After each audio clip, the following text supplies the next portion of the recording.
So hello guys, आज का video होने वाला है how to prepare English subject. English subject को कैसे तैयार किया जाए। ठीक है। जो बिगिनर है, जो पिछले साल मेंस दे चुके हैं, कुछ बच्चे होंगे जो पिछले साल, कुछ एस्पिरेंट्स होंगे जो पिछले बार प्री में रह चुके होंगे 2-3 नंबरों से, या जिनका पहले एक्सपीरियंस रहा है, और जो फ्रेशर्स हैं, तो उनके लिए ये वीडियो बहुत हेल्पफुल होगी क्योंकि अभी आपका एग्जाम का सीजन स्टार्ट होने वाला है। तो आप इन चीज़ों का ज़रूर ध्यान रखना इंग्लिश सब्जेक्ट में खास करके, क्योंकि आपको ये फाइनल सिलेक्शन के करीब लाने के लिए बहुत ही ज़्यादा इम्पोर्टेंट है। ठीक है। पूरी कंप्लीट वीडियो डिटेल में बात करेंगे, क्योंकि जो अभी मैंने रिसेंटली मेरे चैनल पे मैंने वीडियो डाली, उस पर काफ़ी बच्चों का यही कमेंट था कि भैया इंग्लिश हमारी बहुत ज़्यादा वीक है और सिर्फ इंग्लिश की वजह से हमारा सिलेक्शन नहीं हो पा रहा। और कुछ बच्चे हैं जो बोल रहे हैं कि हम हिंदी मीडियम से हैं और अभी हम पढ़ाई स्टार्ट कर रहे हैं, तो अभी इंग्लिश को हम कैसे हैंडल करें। तो सब पर डिटेल बात होगी। ठीक है। तो वीडियो को करते हैं स्टार्ट। तो इंग्लिश में सिलेबस देखते हैं एक बार।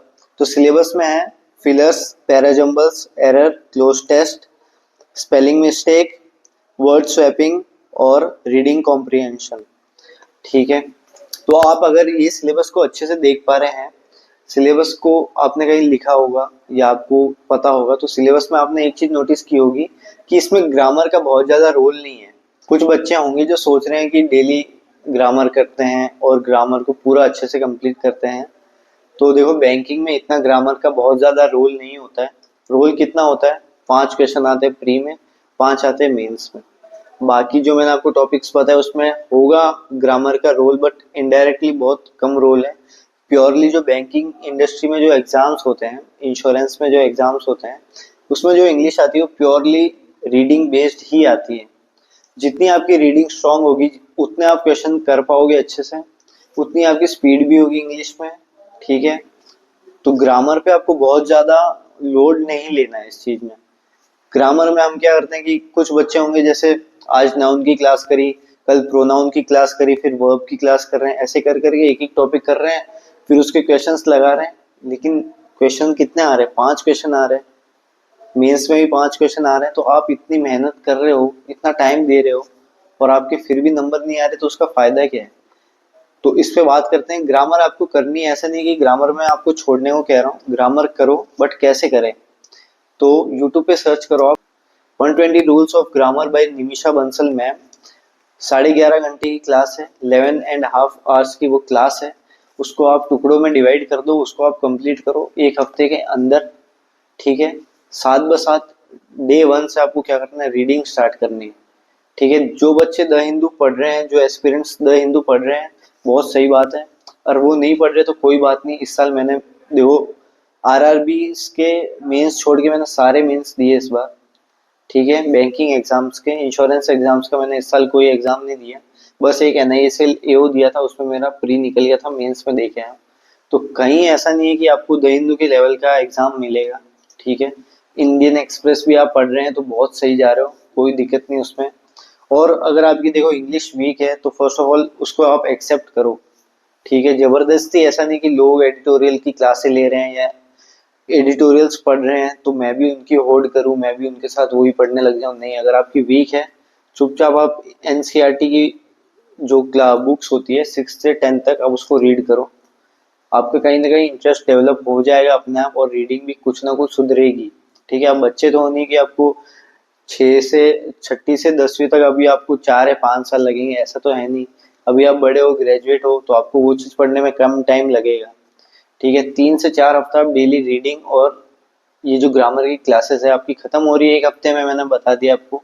बट आप उसको 1 से 2 बार देखो, क्योंकि रिटेंशन आपको रखनी है ग्रामर, तभी आपके दिमाग में जाएगा।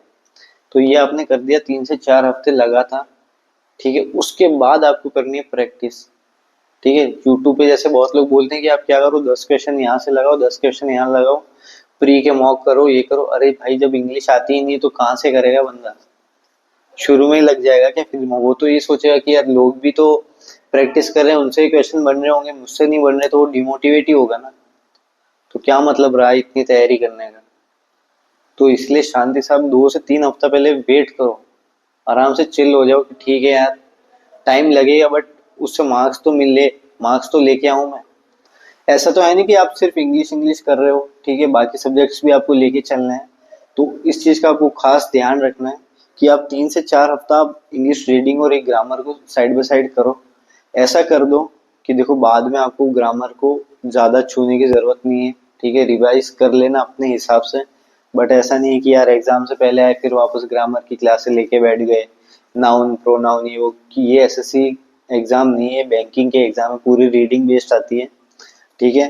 3 से 4 हफ्ते कंप्लीट हुए उसके बाद क्या करना है, उसके बाद आप करो फिलर्स और वर्ड स्वैपिंग, सेंटेंस रीअरेंजमेंट जो पैराजम्बल बोलते हैं उसको, और भी जो मैंने शुरू में टॉपिक्स बताए थे उन सबको आप या तो मॉक टेस्ट ले लो 2 से 3, ठीक है, वहां से प्रीवियस ईयर के क्वेश्चंस होंगे या प्रीवियस जो 2022 के मॉक्स होंगे, 23 के मॉक्स होंगे, वो बचे होंगे उसमें, तो उसको आप सबमिट कर दो। उसके बाद वहां से इंग्लिश के आप क्वेश्चंस लगाना स्टार्ट कर दो।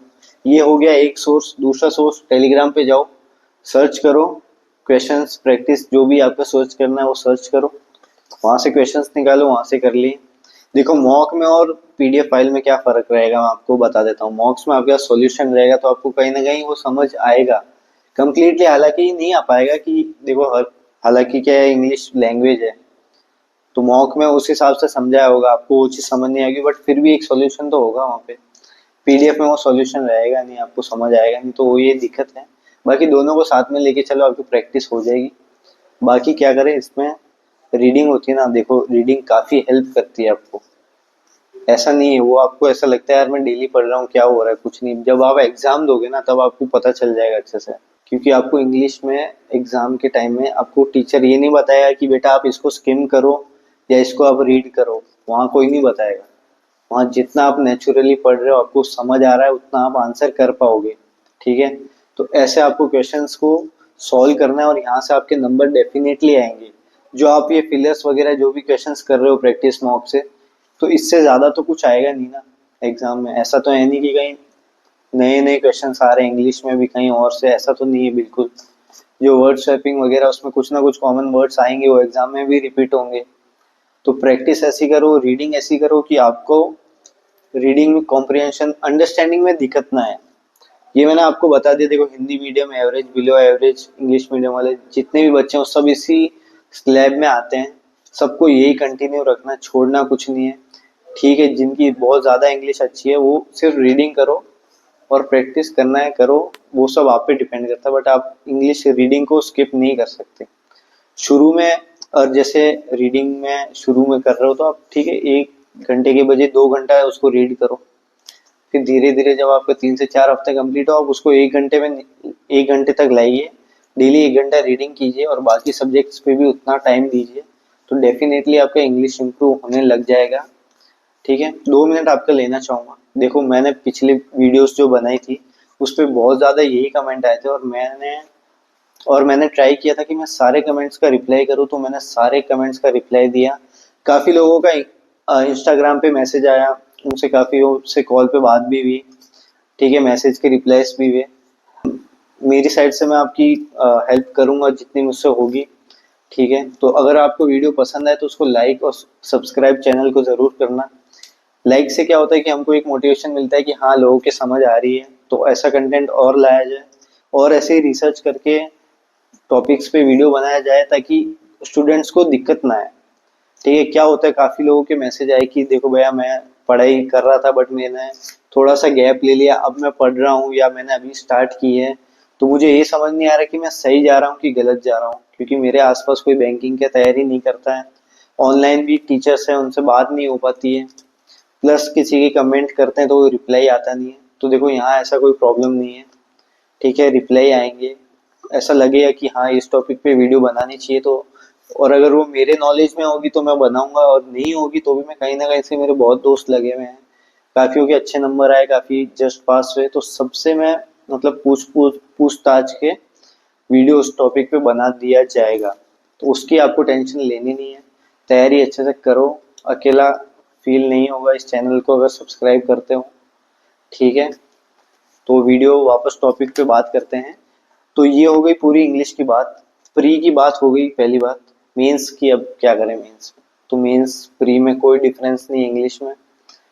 ठीक है, डिफरेंस इतना ही है, जब आप प्री एग्जाम देके आओगे, ठीक है, फिर ये फालतूगिरी मत करना स्टार्ट करना कि फर्स्ट शिफ्ट का कितना कट ऑफ जाएगा, सेकंड का कितना मतलब गुड अटेम्प्ट्स है, क्या कट ऑफ जाएगी नहीं जाएगी। देखो उस टाइम पे ना बहुत सारे चैनल्स क्या करते हैं कि वीडियो बनाना स्टार्ट करते हैं कि देखो एक्सपेक्टेड कट ऑफ ये है, लास्ट में ये मेरा कोर्स लॉन्च हुआ है, इस तारीख से हुआ है, ये कूपन कोड लगाना, ये करना वो करना। देखो उस सब में आप बहुत ज़्यादा डिस्टर्ब हो जाओगे, ठीक है। टाइम मिलता है नहीं सोचने का, एग्जाम का सीजन स्टार्ट होता है, आदमी सोच नहीं पाता है। लिटरली हमारे साथ भी हुआ है, ठीक है। जो आपको सोचना है, जो आपकी प्लानिंग है, देखो 100% अगर कोई प्लान बनता है ना, तो उसमें अगर आप उसको 65-70 तक आप उसको अगर अचीव कर रहे हो ना, तो आप सक्सेस है वो।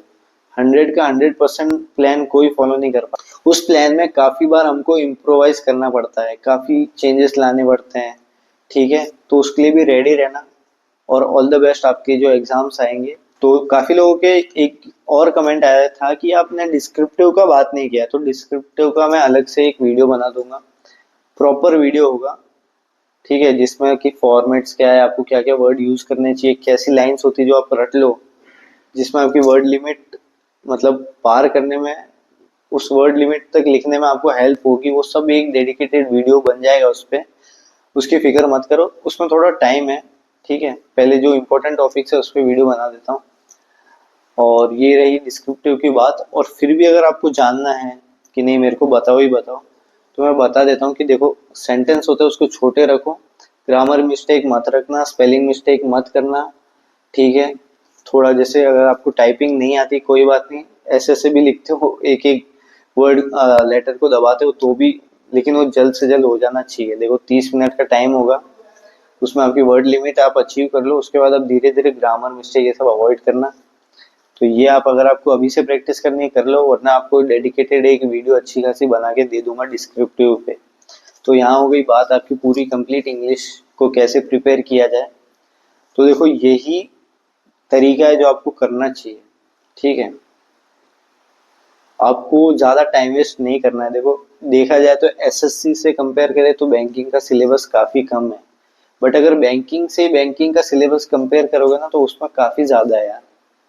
क्या क्या पढ़ोगे आप, ग्रामर भी पढ़ने बैठ गए, वोकेबलरी भी पढ़ने, हाँ वोकेबलरी की बात नहीं की मैंने। तो देखो जब आप रीडिंग कर रहे हो ना, ठीक है, रीडिंग कर रहे हो तो क्या दिक्कत आती है, आप रीडिंग करने बैठते हो, आपने एक लाइन पढ़ी उसमें कोई वर्ड आ गया हार्ड, तो आप ये भूल जाते हो कि बाकी पूरा पैराग्राफ बचा है पढ़ने को।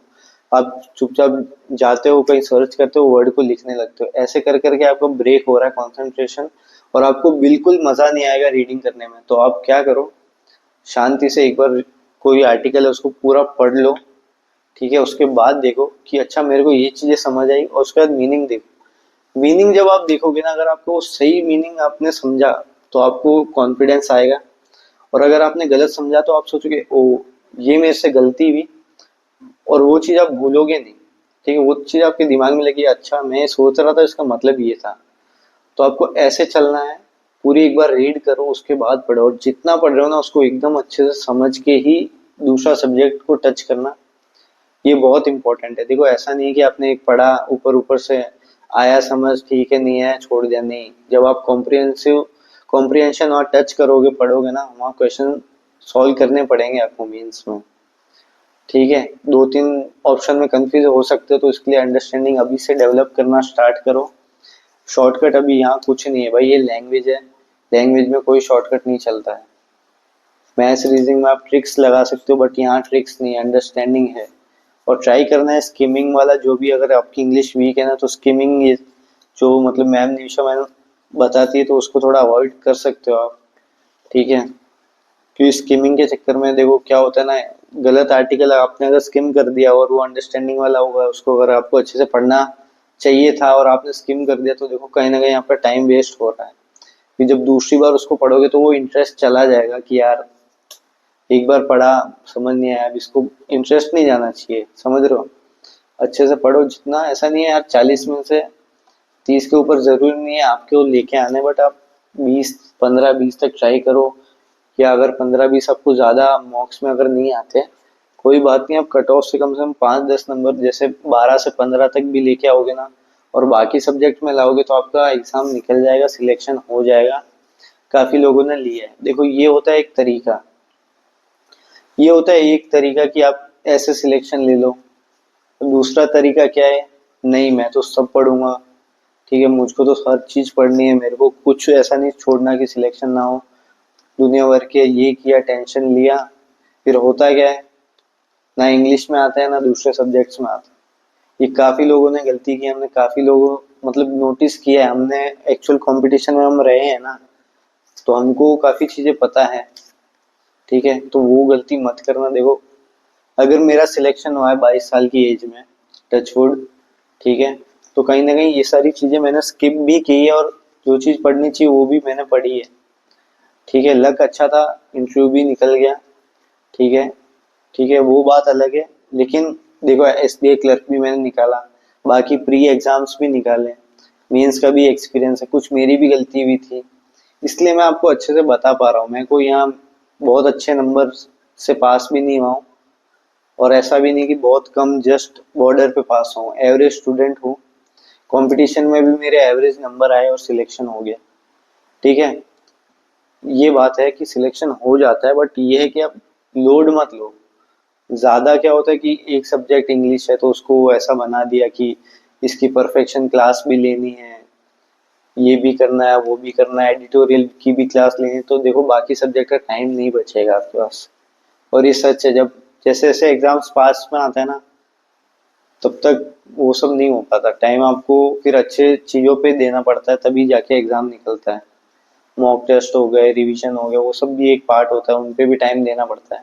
सो वीडियो को यहीं करते हैं एंड, काफी लंबा वीडियो हो जाएगा, ठीक है। अगर कुछ भी डाउट होगा अभी भी तो आप बेझिझक उसको कमेंट करो, या इंस्टा, देखो काफी लोग इंस्टा नहीं चलाते हैं तैयारी की वजह से, आई रिस्पेक्ट, कोई बात नहीं। टेलीग्राम ग्रुप का चैनल आपको मैंने लिंक दे देता हूँ, उसमें अगर मैसेज हो पाता है तो ठीक है, वरना आप मतलब मेरा पर्सनल उसमें भी मैसेज कर सकते हैं टेलीग्राम पे, तो वहाँ पे रिप्लाई मिल जाएगा।